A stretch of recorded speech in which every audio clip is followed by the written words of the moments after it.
PAS tidak lagi melaungkan hukum hudud, tidak lagi melaungkan untuk melaksanakan hudud selepas mereka bekerjasama dengan Perikatan Nasional. Jadi tuan-tuan dan perempuan, kita jangan terpedaya. Kita jangan terpedaya dengan puak-puak PAS ni. Dengan terpedaya dengan puak-puak PAS. Mereka berjanji, pandai berjanji.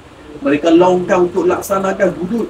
Tapi hari ini mereka membisu, tutup mulut selepas bekerjasama dengan Perikatan Nasional, di mana di dalam Perikatan Nasional ada parti gerakan. Parti gerakan ini diketuai oleh orang Cina. Jadi mereka tak berani nak sebut soal hudud lagi. Dan untuk rekod, parti gerakan ini pernah bawa kes hudud ke mahkamah. Jadi sampai hari ini mereka tidak berani untuk melaungkan hudud.